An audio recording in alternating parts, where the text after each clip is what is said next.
علیکم ورحمۃ اللہ وبرکاتہ۔ الحمد للہ وحدہ والصلاة والسلام علی من لا نبی بعدہ، اما بعد فاعوذ باللہ من الشیطان الرجیم، بسم اللہ الرحمن الرحیم۔ وما آتاكم الرسول فخذوه وما نهاكم عنه فانتهوا۔ عن عبد الله بن عمرو بن عاص رضي الله تعالى عنهما قال: كل شيء أسمعه من رسول الله صلى الله عليه وسلم أكتبه، فنهتني قريش فقالوا: ورسول الله بشر يتكلم في الغضب والرضا، فأمسكت عن الكتاب فذكرت أو قال فذكر للنبي صلى الله عليه وسلم، فأومى بأصبعيه إلى فيه ثم قال: اكتب فوالذي نفسي بيده ما يخرج منه إلا حق۔ رواه الإمام الهمام أبو داود في سننه۔ صدق الله العظيم وبلغنا رسوله النبي الأمي الكريم، ونحن على ذلك لمن الشاهدين والشاكرين، والحمد لله رب العالمين۔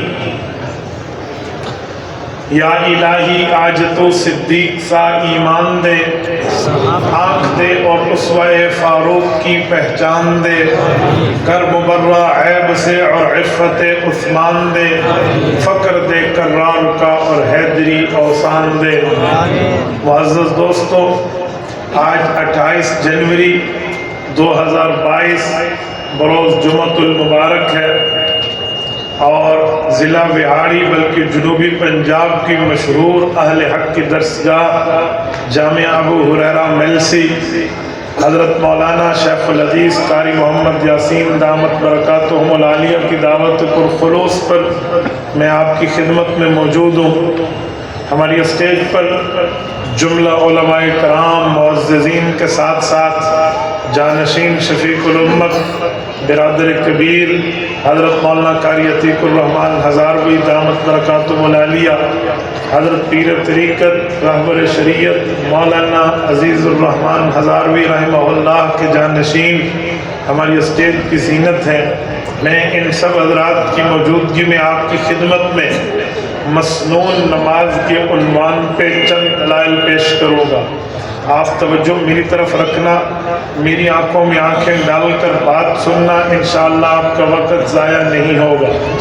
میرے دوستو، ہم نماز پڑھتے ہیں اور نماز کو فریضہ دینی سمجھتے ہیں، لیکن مسئلہ یہ ہے کہ شیطان اور شیطانی قوتیں نماز کے باہر جہاں ہمارے دل پر وساوس پیش کرتی ہیں، ویسے نماز کے متعلق نماز کے اندر بھی وساوس پیش کرتے ہیں۔ قرآن کریم بتاتا ہے خناس وہ ہے الذی یوسوس فی صدور الناس، جو لوگوں کے دل میں شک پیدا کرتا ہے۔ اللہ وہ جن ہے؟ فرمایا نہیں، من الجنۃ والناس، جن بھی ہو سکتا ہے، لوگوں میں سے بھی ہو سکتا ہے۔ پتہ چلا کوئی شیطانی قوتیں خواہ مخواہ سے مسلمان نمازی کے دل میں وساوس پیدا کرتے ہیں، بھئی تیری یہ نماز رسول اللہ کے طریقے کے مطابق نہیں ہے، آقا نامدار صلی اللہ علیہ وسلم کی سنت کے مطابق نہیں ہے، تجھے یوں کرنا چاہیے، یوں۔ میں ان مشوش اذہان کے لیے، ان پریشان دلوں کے لیے آپ کی خدمت میں قرآن اور حدیث کی تسلی کا سامان لے کر آیا ہوں۔ میرے دوستو، رات میں سندھ کے سفر سے تقریباً سحور کے وقت، سحری کے وقت آ کر یہاں پہنچا ہوں۔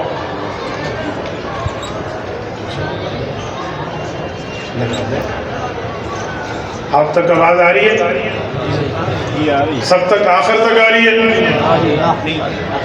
چلو یہ بھی لگا دیں، ایک اور مائک لے آئیں، ہے کوئی مائک؟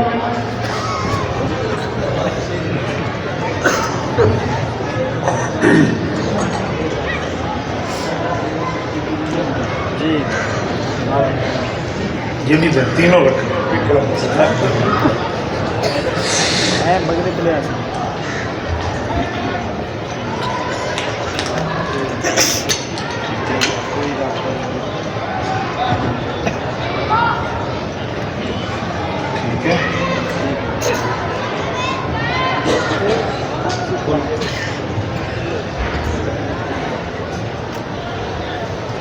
اب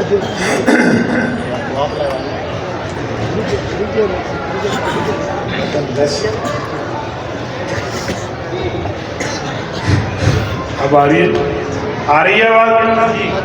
سب تک آ رہی ہے؟ بیٹا اسے میں منہ سے نہیں لگاؤں گا، اس کا کور نہیں ہے، کرنٹ لگتا ہے، سمجھا کر آدھا کام کر کے لاتے ہیں۔ میں اپنے مائک پورے پاکستان میں ساتھ رکھتا ہوں، اس کا کرنٹ کے مولوی کو پتہ ہے، تو آپ کو نہیں پتہ؟ جس کے سامنے مائک ہوتے ہیں اسے پتہ ہے ہونٹ پہ کتنا کرنٹ لگتا ہے۔ ظن مبتلا بھی کا اعتماد ہے۔ میرے دوستو، میں نے کہا قرآن اور حدیث پاک کے دلائل کی روشنی میں آپ کی خدمت میں تسلی کا سامان لایا ہوں۔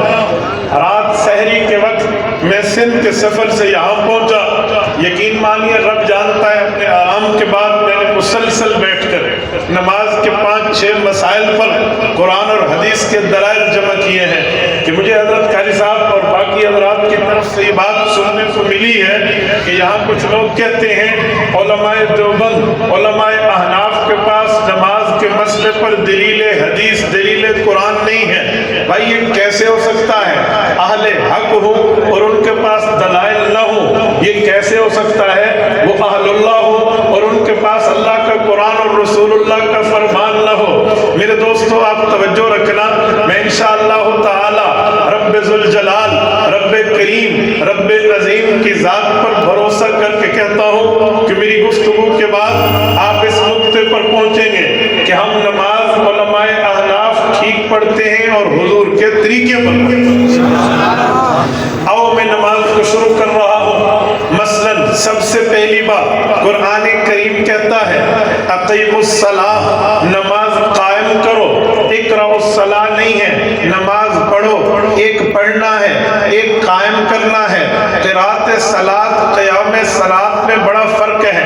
نماز پڑھنے کا معنی نہ وقت کا پتہ، نہ آداب کا پتہ، نہ مستحبات کا پتہ، نہ سنن کا پتہ، نہ طریقوں کا پتہ، بس پڑھتے ہی پڑھتے چلے جاؤ۔ اور نماز کے قیام کا معنی تمام آداب کو محلوظ خاطر رکھو گے، تمام سنن و مستحبات کو اور فرائض کو اور شریعت کی طہارت کو سامنے رکھ کر نماز پڑھو گے، اسے نماز قائم کرنا کہتے ہیں۔ تو ہمیں قرآن نے نماز کے قیام کی بات کی ہے۔ اب توجہ رکھنا، نماز کے قیام میں سب سے پہلا طریقہ کیا ہے؟ بندہ نماز شروع کرے تو کیسے کرے؟ ہمیں قرآن کریم سورت نمبر 7 سورت اعراف آیت نمبر 31 بتاتی ہے، یا بنی آدم خذوا زینتکم عند کل مسجد، جب تم نماز پڑھنے لگو خوبصورت لباس پہن لو، اچھا لباس پہن لو، پیارا لباس پہن لو۔ جب آپ یہ پیارا لباس پہنو گے آپ کی نماز کی شان بڑھ جائے گی، یہ اللہ نے فرمایا۔ اچھا ٹھیک ہے، ہم پیارا لباس پہنتے ہیں، پیارے لباس سے کیا مراد؟ ایک ستر عورت ہے، ہم اپنی ستر کو چھپاتے ہیں، یہ وہ مراد ہے؟ فرمایا جی نہیں۔ امام ابن تیمیہ الحرانی رحمہ اللہ اپنے فتاوی الکبریٰ میں لکھتے ہیں یوں نہیں ہے، امر بقدر زائد علی ستر عورت، اللہ نے ستر عورت کے علاوہ باقی زائد کپڑوں کی بات کی ہے، ان میں سب سے پہلی چیز ہے کہ آپ کا سر ڈھانکا ہو۔ خذوا زینتکم عند کل مسجد، آپ کا سر ڈھانکا ہوا ہو۔ اچھا ٹھیک ہو گیا، ہم جو سر ڈھانکیں گے یہ طریقہ کس کا ہے؟ موجم الصحابہ اٹھائیے، امام ابن قانع رحمہ اللہ حضرت فلطان ابن عاصم الجمحی رضی اللہ عنہ سے حدیث پاک لائے ہیں۔ وہ فرماتے ہیں اتیت النبی صلی اللہ علیہ وسلم فرأیتہم فی اقلصۃ والبرانس، میں نے صحابہ کرام اور حضور کے مجمع میں آ کر اس بات کا مشاہدہ کیا کہ پیغمبر اور پیغمبر کے صحابہ چادریں یعنی لباس پہن کے اور سر کو ڈھانپ کے نماز پڑھتے تھے۔ پتہ چلا سر ننگے نماز پڑھنا یہ طریقہ نبوی نہیں ہے، سر ننگے عبادت کرنا یہ طریقہ قرآنی نہیں ہے، سر ننگے نماز پڑھنا یہ طریقہ اسلامی نہیں ہے۔ اسلامی طریقہ یہ ہے کہ سر کو ڈھانپا ہوا ہونا چاہیے۔ اچھا میرے دوستو، سر کو ڈھانپنا یہ طریقہ تو ہو گیا، کوئی اور اس پر دلیل؟ میں وہ بات پیش کرتا ہوں ہوں جو آپ کی خدمت میں صحیح بخاری کے اندر موجود ہے۔ امام بخاری رحمہ اللہ صحیح بخاری میں امام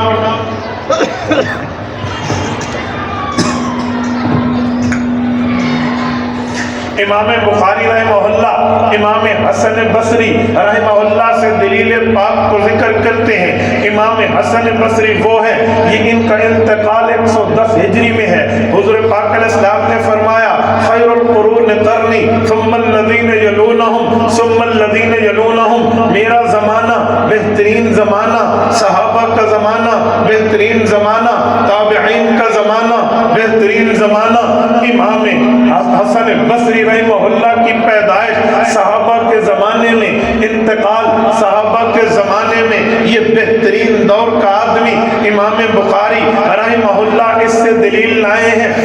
آپ توجہ رکھنا، میں دلیل پیش کر رہا ہوں۔ وہ کہتے ہیں قال الحسن کان القوم یسجدون علی القلنسوۃ والعمامہ، صحابہ کرام پیغمبر کی اہل بیت کا طریقہ یہ تھا جب وہ نماز کی ادائیگی کرتے یا سر پہ پگڑی ہوتی، نہیں تو کم از کم سر پہ ٹوپی ہوتی۔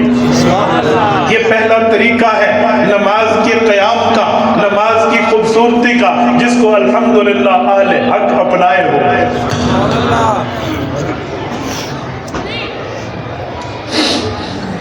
دوسرا طریقہ کہ نماز میں ہاتھ اٹھانے کہاں تک ہے، ہاتھ باندھنے کہاں تک ہے، اس پر بھی کئی لوگ ادھر ادھر کی بات کر کے لوگوں کے ذہن کو پھسلا دیتے ہیں۔ سنیں بات کیا ہے، آپ کہنا کیا چاہتے ہو؟ بھئی تم لوگ کانوں کی لو تک حنفی ہاتھ اٹھاتے ہو۔ آپ نے کہا جی ہاں، ہم کانوں کی لو تک ہاتھ اٹھاتے ہیں، پیغمبر کے طریقے میں ثابت ہے۔ کہتے ہیں حدیث پاک میں ہے حضور نے کندھوں تک بھی اٹھائے ہیں، اور بعض ضعیف روایتوں میں ہے سینے تک بھی ہاتھ اٹھائے ہیں۔ حیا اسد رہی، حیا لفظ نہیں، اور حیا لمن کی بھائی تینوں باتیں ہیں، تو تم تو صرف کانوں تک ہاتھ اٹھاتے ہو، باقی دو حدیثیں کہاں گئی؟ ان حدیثوں پر بھی عمل تمہارا طریقہ نہیں ہے۔ لکھی ہوئی اردو کی پڑھی ہوئی دو لفظ کی باتیں ہماری عوام کو دکھا کر لوگ پریشان کرتے ہیں، لیکن مسئلہ یہ نہیں ہے۔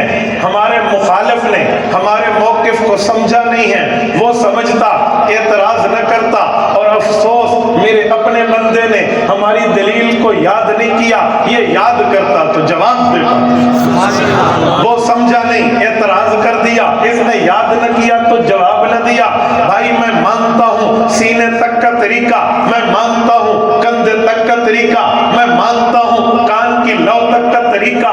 اب طریقے تین ہیں، کیا کیا جائے؟ تم نے کہا سینے پہ ہاتھ اٹھاؤ، تو دو روایتیں تو تم نے چھوڑ دی، جس نے کندھے پہ ہاتھ اٹھایا کان والی روایت اس نے چھوڑ دی۔ آپ فقہ حنفی کے پاس صحابہ کے شاگرد سید الفقہاء والمحدثین امام اعظم ابو حنیفہ نعمان بن ثابت رحمہ اللہ رحمۃ واسعہ، وہ فرماتے ہیں پیغمبر کی کوئی حدیث چھوٹنی نہیں چاہیے۔ ان امکن الجمع بینہما، اگر یہ حدیثیں اکٹھی ہو سکتی ہیں تو سب حدیثوں پہ عمل کرو، کوئی حدیث چھوٹے نہیں۔ امام ابو حنیفہ صحابہ سے پڑھے تھے، صحابہ کو دیکھا تھا، صحابہ کی زیارت کی تھی، روایتاً بھی تابی، روایتاً بھی تابی، انہوں نے تینوں حدیثوں پہ عمل کیا اور حکم دیا کہ جب تم ہاتھ اٹھاؤ یوں کندھے یوں اٹھاؤ گے تو سینے سے گزرے گا، پہلی حدیث پہ عمل کندھے سے گزرے گا، دوسری حدیث پہ عمل کانوں کی لو کو لگے گا، تیسری حدیث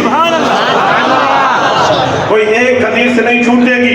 لیکن مخالف سمجھا نہیں، اعتراض کر دیا، اپنے نے یاد نہیں کیا، جواب نہ دے پایا۔ بھائی ہم حدیثوں کے منکر نہیں ہیں، ہم حدیثوں کو سمجھتے ہیں۔ امام احمد ابن حنبل رحمہ اللہ کی بات امام خطیب بغدادی امام حاکم معرفۃ علوم الحدیث میں لائے ہیں، الحدیث اذا لم تجمع طرقه لم تفهم والحدیث يفسر بعضه بعضا۔ وہ کہتے ہیں لوگوں پیغمبر کی ایک روایت کو اٹھا کر مسئلہ بتا دینے سے بات بنتی نہیں ہے، پیغمبر کی سب روایتیں اٹھاؤ اور اکٹھا عمل کرو، اس سے بات بن جاتی۔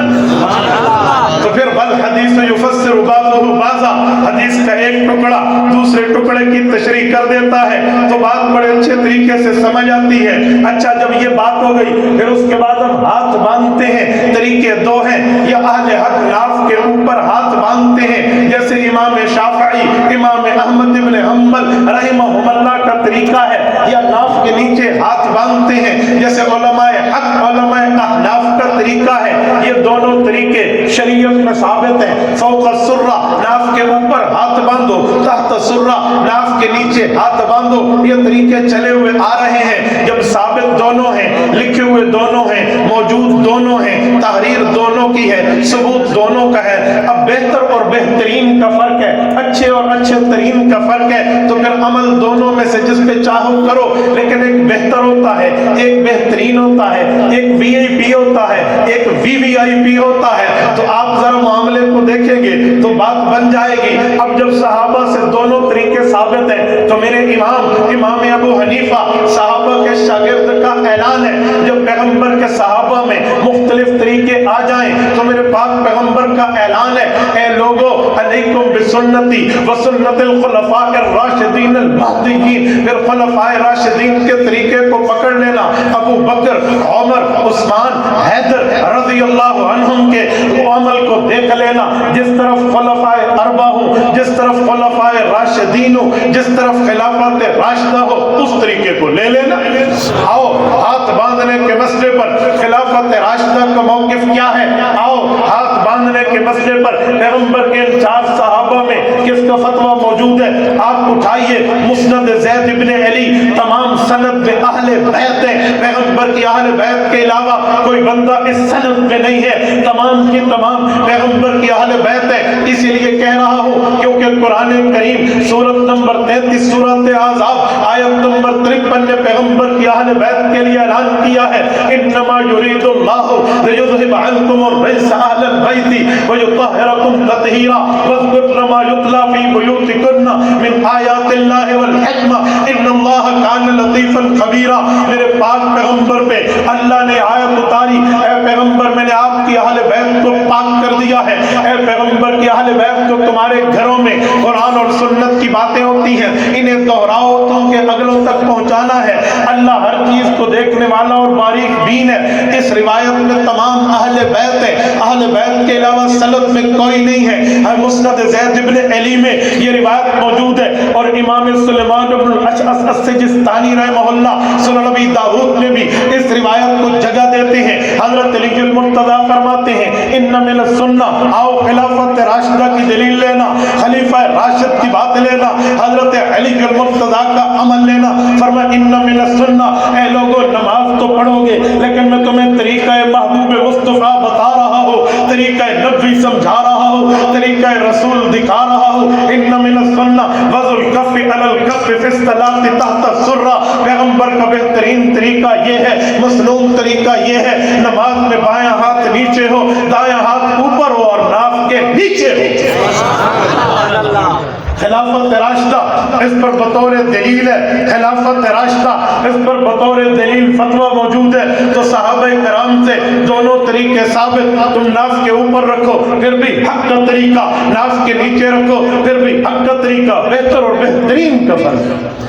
جسے اولا غیر اولا کی بات کر کے ایک بات کہہ کر بات آگے چلا لیتے ہیں، اس کا مسئلہ یہ نہیں ہے کہ تو میرے بندے پہ اعتراض کر دے، میرے نمازی و مصلی و مقتدی کو کہہ دے جی غلط طریقہ ہے، جی نہیں۔ علماء احناف علماء دیوبند وہ ہیں جن کو اللہ نے سمجھنے کے لیے سمجھنے کے لیے پڑھنے کے لیے درس گاہ دی ہے، مسئلہ سمجھنے کے لیے خانقاہ دی ہے۔ ہاں درس گاہ میں پڑھا جاتا ہے، خانقاہ میں سمجھا جاتا ہے۔ ہم تصوف کو بھی مانتے ہیں، ہم تدریس کو بھی مانتے ہیں۔ یاد رکھنا افلاک سے کھینچی جاتی ہے، سینوں میں اتاری جاتی ہے، توحید کی میں ساغر سے نہیں نظروں سے پلائی جاتی ہے۔ ہم تو پوری شریعت کی بات کرتے ہیں، پورے دین کی بات کرتے ہیں، ادھورے دین کی بات نہیں ہے۔ کچھ دنوں پہلے کی بات ہے، اس طرح کے چند شرارتیوں نے میرے بیان کا ایک کلپ کاٹ کے آدھا کلپ کاٹ کے وائرل کیا، اور اس